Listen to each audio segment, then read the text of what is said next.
I told her that just because it says recoupling does not mean that I am recoupling up with you. Nigga, what? Pop my trunk, let the doors up. Pop my trunk, let the doors up. Pop. No matter how slow I moved, It's not about you. you knew how I felt about you. I'm not worried You about knew how that. I felt about you, and I thought you felt the same way. I do.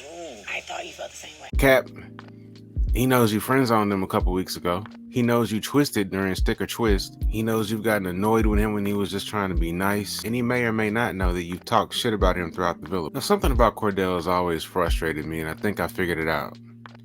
Those who have children will understand. There are few things more frustrating than seeing traits or characteristics that you don't like about yourself in your children. Reason being, you just want better for them.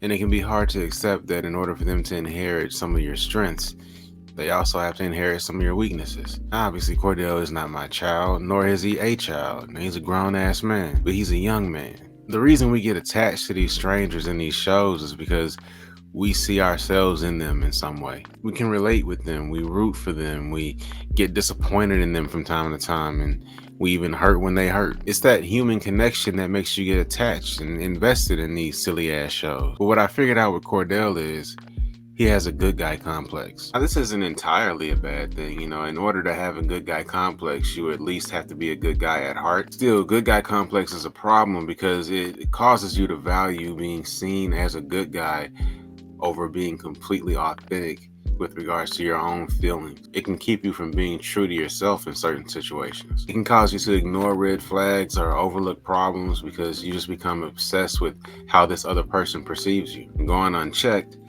good guy syndrome can cause you to be the worst kind of villain, an unsuspecting one. It can also cause you to act out drastically if you go too long suppressing your own feelings and emotions. Because the simple fact is, none of us are purely good or evil.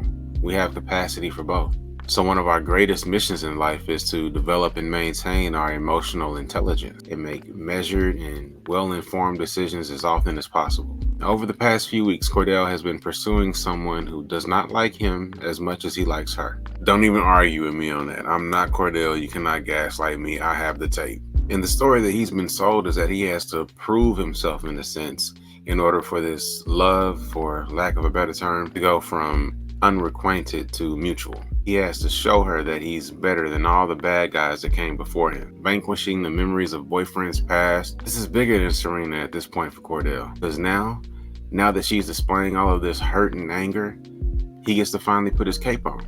Ironically, by hurting her, he's caused her to be something that she never really wanted to be with him, and that's vulnerable. When you really deep it, this isn't really even about Serena.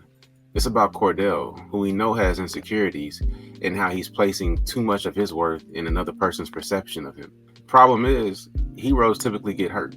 If Cordell were my little brother or nephew, I would tell him, you want to choose the woman that makes you feel like you're more than enough, not the one that makes you feel like you have something to prove. You don't want to choose the woman that makes you into a martyr, because the only thing you end up sacrificing is your own happiness. All right, enough of all that. Key takeaway from the game they played, Kayla's silly ass is finally realizing that there's probably more to the tape that she saw from Casa. I mean, the fact that she saw that shit, accepted his little bullshit explanation, and then hopped right in soul sides with him, I can't feel bad for Kayla. That was just dumb. So for those of you in my comments who think I only lack sympathy for black women, ain't nobody crying for this white girl. That argument over the shower comment was stupid as shit. They are getting on my nerves. Other significant happenings in this episode, Leah and the Prince of Darkness are a thing again. Oh, and Janae fake cried again. The pain that you were in, it was a hard night. I would think I was really selfish because I was so hurt. So I just felt bad that you felt bad. Y'all really trip me out because seriously, every year there's at least one white girl who cries with no tears, and we get on her. YouTube reviews, Twitter comments, she ain't even crying, where the tears? But then Janae pulls this shit at least 3 times a week, and y'all out here acting like she really crying. We gotta be fair, man. It ain't cool when they do it, it ain't cool when we do it. I really don't get how y'all cool with this fake shit just because it's a black girl doing it. Whatever, movie nice and raw. Thanks for watching, catch you in the next one, appreciate y'all. I came empty-handed, but I'm leaving with 3, plus I made about a G, cause I made them tip me.